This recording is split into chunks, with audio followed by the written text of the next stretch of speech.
If I told you that the fate of the United States and the entire world depends on one bill that is stalled on the Senate, that would be an understatement.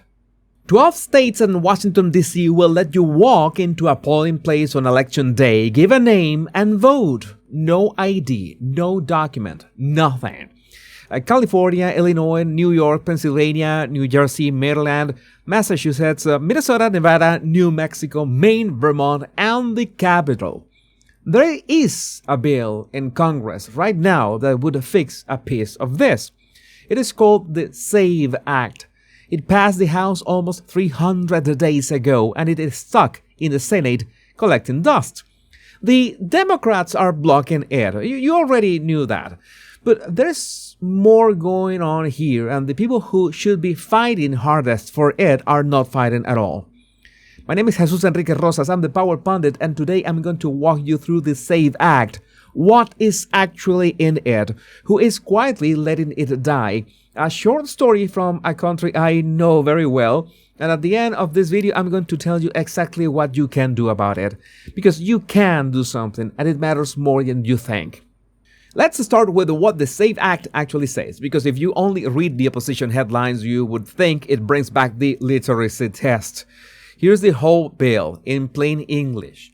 To register to vote in a federal election, you have to show a document that proves you are a U.S. citizen. A passport, a real ID that indicates citizenship, a birth certificate. That is the list. That's it. That is the bill. It does not change how you vote. It does not change when you vote. It does not take anyone off the rolls. It changes one thing, the moment of registration. You have to prove you are a citizen before you sign up to vote in a federal election. And here's the thing that should stop you cold.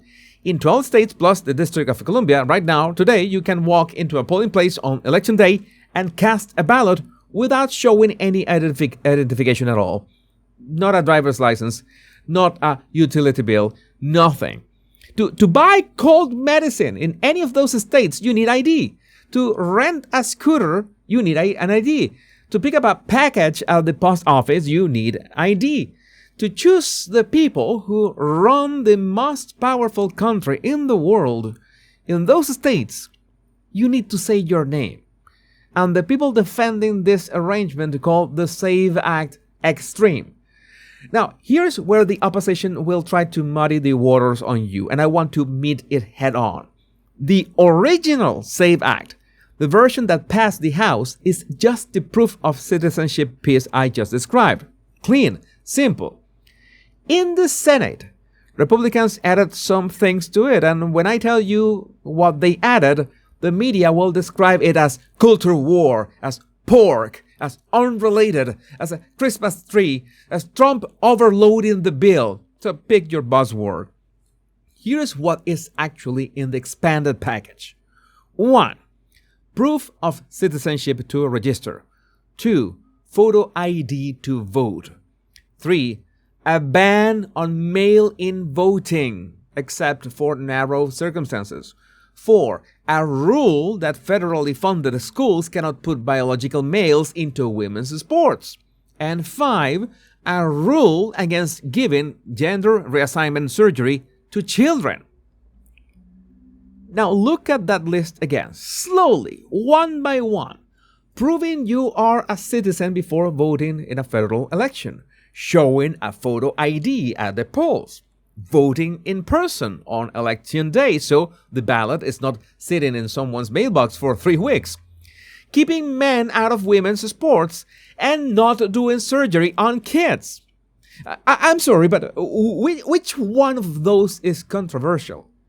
Which one of those is culture war? Which one of those is not the basic common sense that 90% of human beings have believed for the entire history of civilization? Because the argument against packaging this together is that the bills should be voted on separately. Fine. If the Senate had voted on them separately, we would have already have all 5 of these laws on the books. The Democrats would not vote for any of them separately either. That is the whole point. When you cannot get a vote on any of the 5 on their own, you put them together and you make everybody go on record at once. I am in favor of every single piece. And I will tell you right now, mail-in voting is the one that still shocks me. I come from a place where you go in person on election day with your ID and you dip your finger in purple ink so you cannot vote twice. The idea that a ballot can sit in a mailbox for 3 weeks, that anyone could grab it, fill it in, drop it somewhere, and it gets counted, that is not a serious election system. That is a suggestion box. So, if this package is this common sense, why is it stuck? Well, the Democrats are filibustering it. That part is expected. They need 60 votes to move it, and they don't have 60 votes. Fine. But here's what you may not know. The bill never had to get to the floor at all. It is stuck one step before that. The Senate Majority Leader, John Thune, will not schedule a final push until the Rules Committee marks it up first. That is the procedure. Rules Committee first, then the floor. The Rules Committee is chaired by, none other than Mummy Mitch McConnell. And Mitch McConnell has not scheduled the markup. The House Republican Study Committee has written him a letter on the record demanding he schedule it. The letter is public, but the markup is not on the calendar. So Mitch McConnell has also privately told his Senate colleagues that he does not support the SAVE Act, that reporting is from the Hill. So the man with the gavel, the man who could move this bill forward tomorrow morning, is quietly against it. Then there is Lisa Murkowski of Alaska, the only Republican who voted no on advancing the bill. Her reason, in her own words, is that the bill does not have a path to pass, so the Senate should not spend floor time on it. So think about that for a second. A senator telling you that you should not even try. And there is Tom Tillis of North Carolina. He said publicly he would vote no. On the day of the vote, he was not in the chamber. Missed it. Travel delay, he said. So you have Mike Lee of Utah out there on social media begging his own colleagues to fight for the bill. You have McConnell privately opposed and sitting on the markup. You have Murkowski on record saying no. You have Tillis quietly absent. And you have a president who has said he will not sign major legislation unless the SAVE Act is part of it. This is not only a Democrat problem. The Democrats are doing what the Democrats always do. The harder question is why the Republicans who could move this bill are not moving it. So, I want to tell you a quick story. Sure, personal, it matters. There's a company called Smartmatic. Smartmatic was founded in the year 2000 by Venezuelan engineers. Their first big contract, the contract that put them on the map, was running Venezuelan elections under Hugo Chavez. I don't want to sound like Sarah Connor, but I remember when those machines arrived. I remember the promises. Modern, secure, trustworthy. What happened next is that Chavez, and after him Maduro, used that infrastructure to hollow out the vote in Venezuela piece by piece. Recall referendums with results nobody could verify. Opposition majority districts that somehow returned government landslides. A ruling party that never ever lost until the day they counted paper ballots abroad, and suddenly the numbers looked very different. I am not telling you this to relitigate any American election. Section 20. I am telling you this because I watched it happen in my country. Once a government controls registration and the count and the paper trail, you don't have an election anymore. You have a ceremony. Paper ballots, same-day voting, voter ID, citizenship proof. These are the things that make an election hard to steal. The United States, in 12 states, has almost none of them. And when somebody finally tries to put them into law, the bill sits in a drawer in Mitch McConnell's office.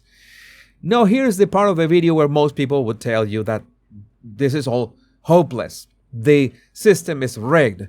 Bureaucracy always wins. Go pour yourself a drink. I am not going to tell you that because it is not true.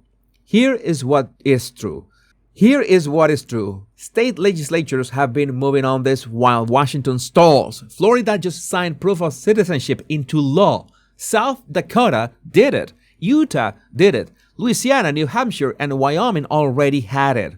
Ohio has narrower rules. That is 7 states fixing their own elections without waiting for the Senate to get out of bed. So here's what you can do right now, this week, from your couch.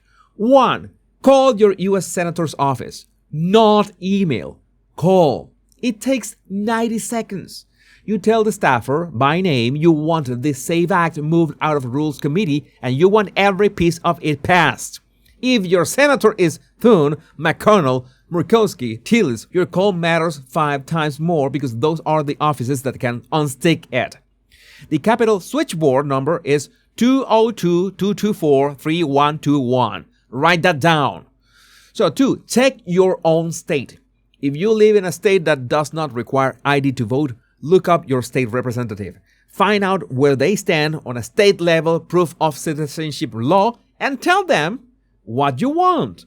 State legislators answer their phone. They have to.